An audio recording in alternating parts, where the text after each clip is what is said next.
So our next speaker will be Miquel Arevalo, Senior Solution Engineer and Network and Security at Vmware. He's been working in the IT industry for about 20 years, across roles ranging from consultancy to tech sales, and in industry verticals such as telco and finance. And his expertise includes networking, cybersecurity, Kubernetes, and multi-cloud. So would you please join me in welcoming Miquel to the stage? Oops, I almost fall. All right, so thank you all for joining this presentation. It's almost 4 p.m., and I still see a lot of people here still in the audience, so it's a good sign. Maybe it's because La Boqueria is around the corner, so it's really good. So as you can see, I chose a really flashy title for this presentation, using NSX Advanced Security to fight off hackers and spies to get your attention. But unfortunately, ransomware is not a sci-fi movie. It's nothing like James Bond. It's a reality that is affecting many, many companies around the globe. Especially if you look at these numbers in this slide, a bit marketing slide, but we need to go through. Every 11 seconds, a new organization falls victim of such attacks. And if you look deeper in such attacks, we can see that almost 60% of all attacks involve some sort of double extortion. What do we mean by double extortion? So the attacker manages to get access to the data center, move laterally inside, exfiltrate data through DNS, but also at the same time encrypt the data. So that's why we have this double extortion, which is really bad. Over 4,000 attacks happen on a daily basis. And one of the reasons that this activity on ransomware is increasing so much is the adoption of ransomware as a service. Now we are not talking about ATPs, we are not talking about China, Russia, or North Korea launching such attacks, but people with no cybersecurity experience and not so much money, right? Because with ransomware as a service, you need to be an expert on such field. And also, for less than $20, you can launch those attacks, which is really, really scaring. So an aspect that we need to understand on why ransomware attacks happen so often is the lack of controls when it comes to east-west security or lateral movement. The attacker will always look for ways to breach the perimeter firewall. It could be a known vulnerability, a zero-day attack, or misconfiguration, or as well a phishing campaign. But the attacker doesn't know who's going to be patient zero, who's going to be the first server or device which is going to be infected. Maybe it's going to be a web server, it's going to be an application server, a device. The attacker doesn't know. But the attacker is hoping that there's not going to be such security controls from an east-west perspective, and move laterally in an east-west manner inside the data center, and hopefully get access to a file server, a database server, and then do double extortion if possible, right? So encrypt the data and ask for a ransom. At VMware, we have a product called NSX, which is totally software-defined. And we can provide such capabilities to protect east-west traffic. And we can offer it in 3 steps. The first step is microsegmentation, right? Fundamental. We provide network segmentation with zone segmentation and application segmentation. So first you define your zones, what's production, what's development, define some policies, right? So maybe production cannot talk to production. And then from that perspective, then you can do a much more granular segmentation for your own applications. So you define, for instance, which ports, which protocols you want to expose to your organization or end users. Next, when the exercise of segmentation is over, we need to protect the allowed channels. And allowed channels means that are basically the ports that you want to expose outside of your organization or inside the organization, and protect against known vulnerabilities, right? There's going to be always new vulnerabilities, and we need to patch the servers, but it's not always possible. So that's why it's important to have some sort of IDS IPS system in place, which are going to use signatures to detect such exploitation of known vulnerabilities. But what about unknown attacks, which is, by the way, the majority of modern attacks nowadays? So we have a network traffic analysis, which is going to scan all the traffic inside the data center, have an understanding on the traffic behavior, Sandboxing, right? I mean, we need to have some capabilities to analyze malware, ransomware, spyware, malicious scripts, and so on. And an NDR solution, which can compile all these events, all this information, and provide forensics information, visibility, and other information that we'll see as well in the demo. And if you ask me, there should be also a step 0 before segmentation, which is visibility. How are we going to provide such segmentation if you don't know what requirements we have in order to protect our workloads? So NSX Intelligence can help you with that, providing visibility between all your workloads, right? So you can see in this image the amount of groups that we have representing in this kind of dashboard. And we can see as well the flows traversing all these groups. It's going to show us if that flow is unprotected, so there's no ACL in place, which is either allowing or denying the traffic. So the idea as well is that if we have this information, we can see the flows around those workloads. We can provide as well deep analytics and ask NSX Intelligence also to create those rules so that you're going to be more close to a zero trust network architecture. So in a nutshell, NSX Intelligence is going to provide visibility, an automated way to create those firewall rules inside NSX.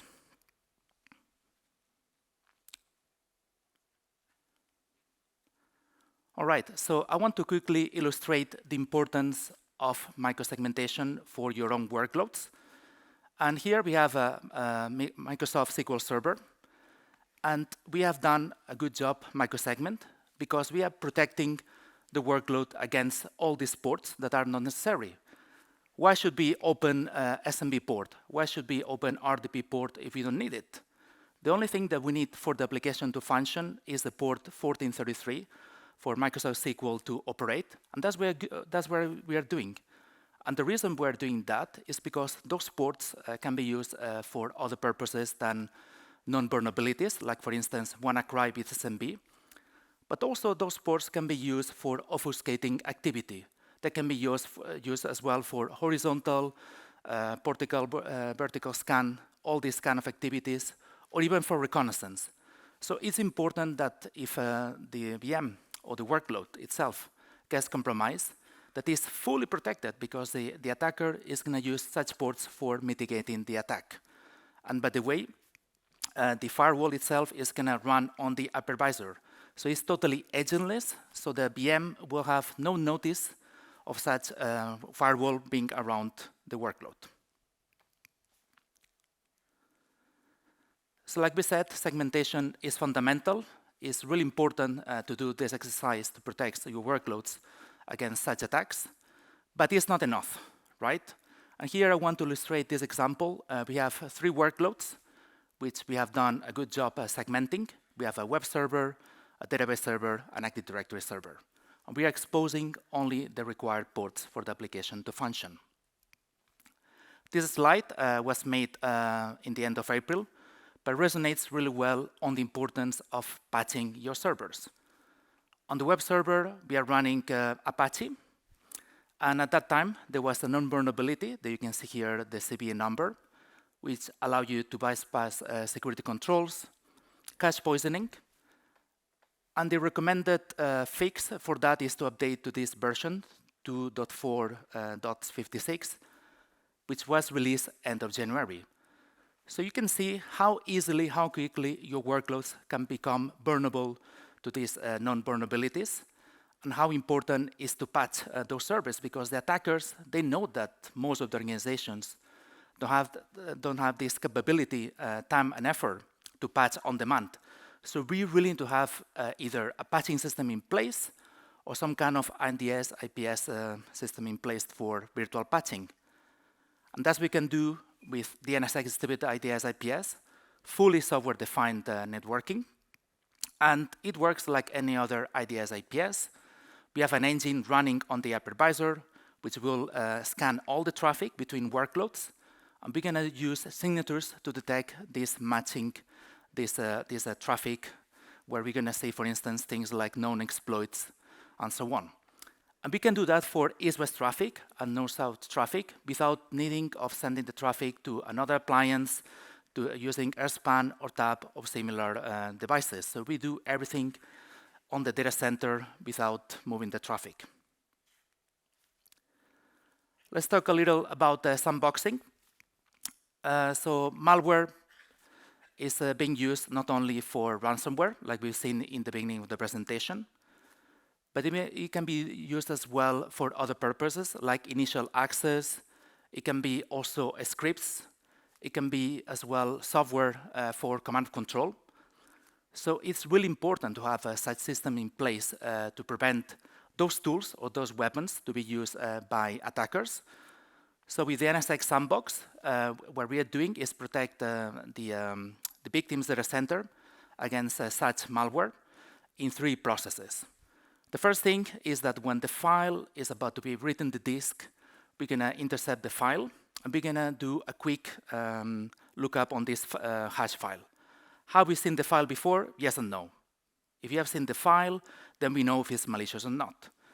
Then, if we don't know nothing about this file, we're going to do a static analysis on the file, which is pretty similar of what it does any antivirus.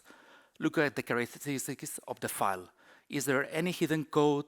Is there any strange macro on this PDF file? Is the file trying to impersonate any other activity? And so on. And then, if we don't have any telemetry or information about this file, we can send it to a cloud sandbox, fully detonate the file, and have a full understanding on the behavior on the file. Is the file sending CPU instructions? Is the file has the capabilities to create encryption keys and all these things? So then, for instance, if, like I said, the file is trying to talk to internet and send some information, definitely we know there is a malicious file, and then we're going to drop the download of such file. Network traffic analysis. So when we install NSX inside the hypervisor, we get all the information when it comes to networking inside the data center. And this gives us a really huge advantage compared to other vendors, because we can see all the traffic. And when we talk about machine learning models, algorithms, the most important thing is data. So we have the data, why not using it? And what we're looking for is suspicious user activity, processes around the network, and especially movement across the data center, right? So we want to detect strange anomalies that can be relevant in the phase of attacks. So when we enable network traffic analysis, we're going to install different agents inside the hypervisor to look for such activity without any tapping. And first, we're going to analyze all the traffic using unsupervised machine learning models to have an understanding on the normal traffic behavior. And once we have this threshold and we have an understanding of this normal behavior, the next thing that we're going to do is when we find any deviation of this normal traffic, is going to apply supervised threat-centric machine learning models that we have trained from our threat analysis unit. And we can then provide a much more robust, a much more understanding if that alert is relevant or not, and then create alerts based on that. And like I said, it's going to be things like lateral movement, a strange remote task scheduling, all these kind of things. And then we have the NDR solution. So now we talk about different products which are fully embedded inside NSX. So when you log into NSX Manager, you don't need to go through different tools to see such activity. But you need to go through different logs. You need to go through different events. And we think that it gives more added value to correlate all events in one single management plane. And this we can do with the NDR solution, which will get information from, for instance, threat detection events, so IDS, IPS events, malware events as well, and anomaly events inside the data center, things like DNS tunneling or remote services anomaly.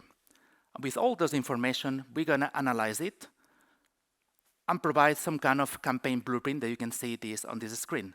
So in this example, we can see an attack where we can see the actors that are part of this attack, who are the victims, who are the attackers, and then we tag them with the different activities that we've seen as part of the NDR solution, We can see that there is Cobalt Strike used for post-exploitation, the NSCAT exfiltration.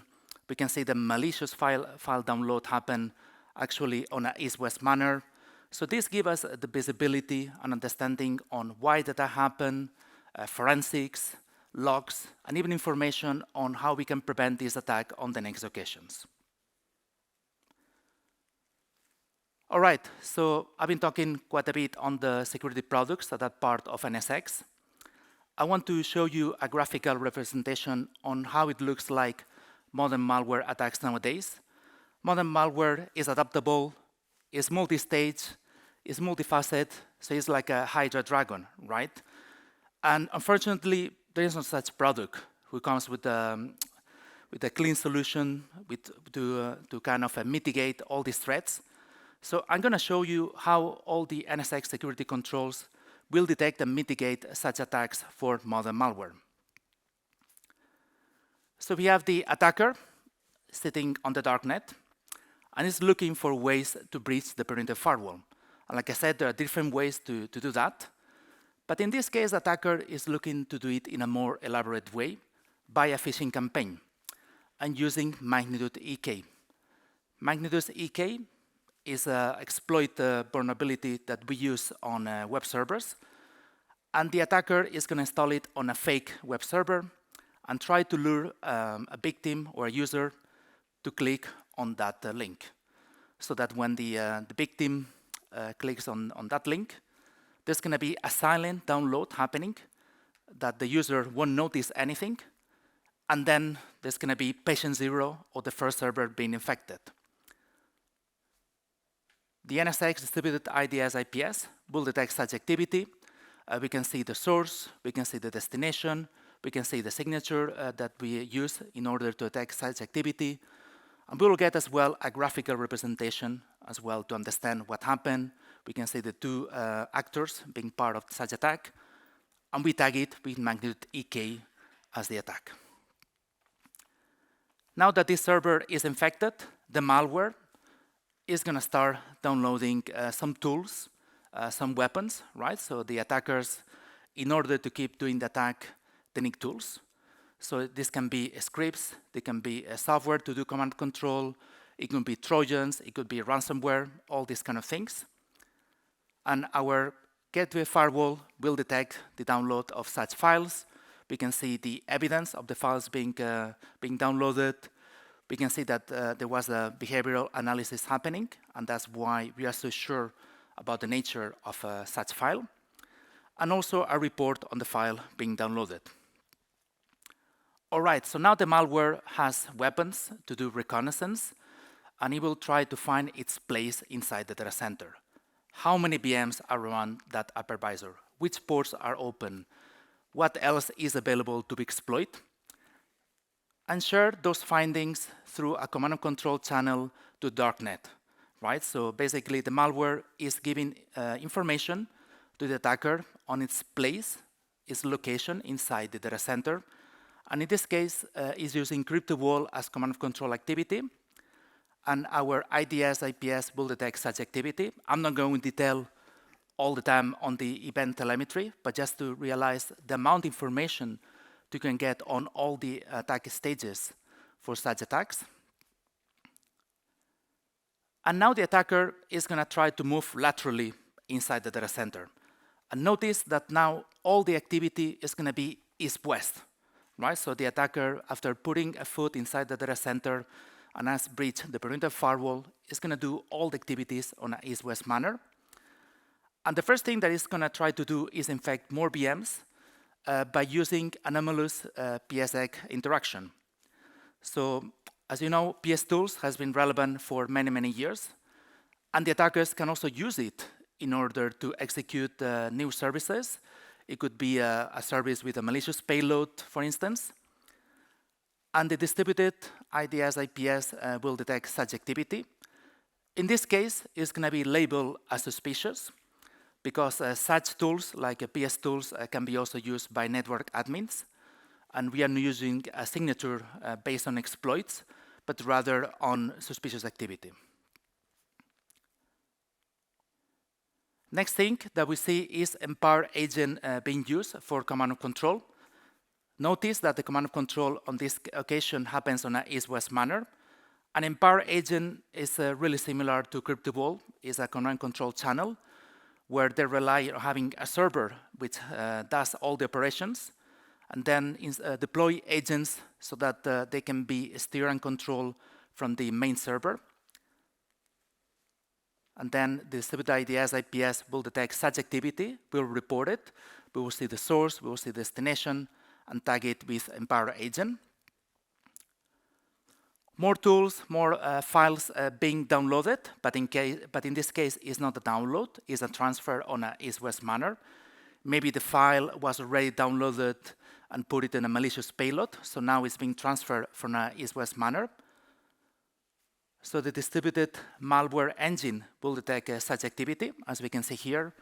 We can see as well the file being transferred, which is a PowerShell script, probably to turn down the firewall, maybe to lower the security of the system, so the access is easier to such a workload. And also the attacker is going to try to do things to lure, to trick the victim, right? So in this case, they're using domain generation algorithm, which is a mechanism to do command and control through DNS.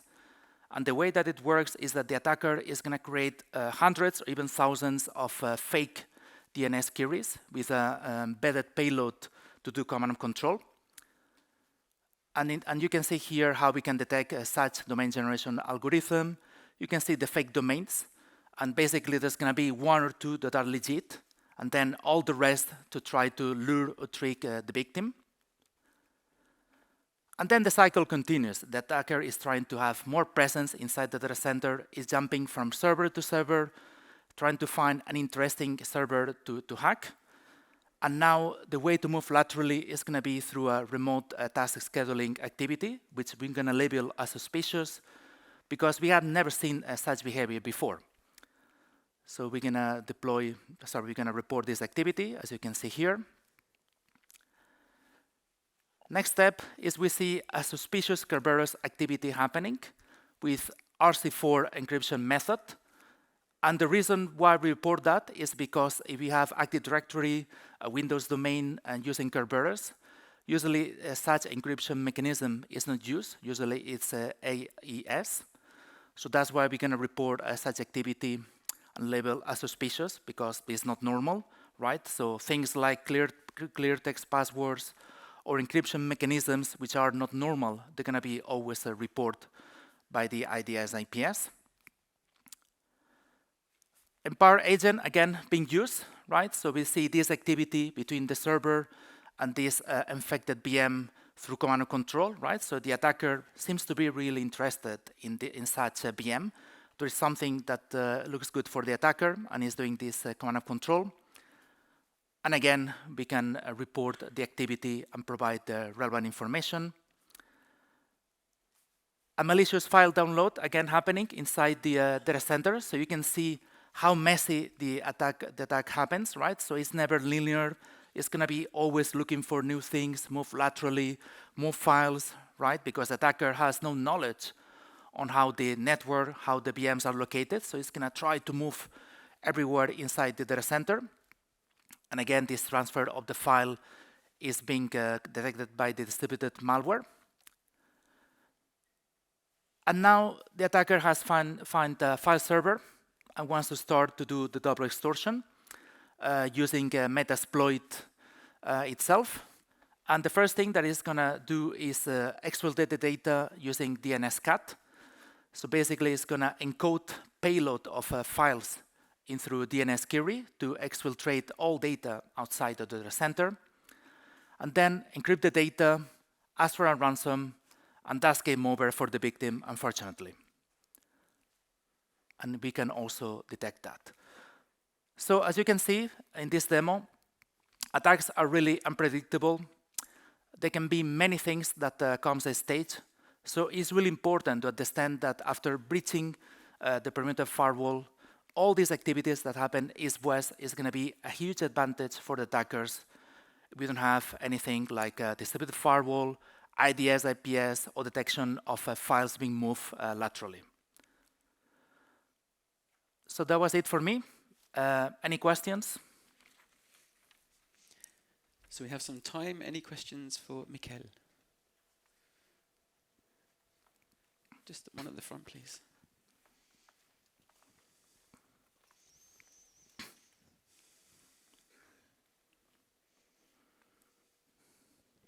Okay, so how much performance penalty is it on each hypervisor, disregarding the NSX itself? On the distributed firewall, it's less than 1%. It's really not, not noticeable. And then on the IDS IPS, we are talking about 5 cores, which are going to be used by the IDS IPS. On the malware prevention, it's almost not noticeable, right? Because we are filing the scan on the memory using the virtual tools. So I would say that the engine that takes more performance is the IDS IPS, which can say, like I said, 5 cores on the hypervisor.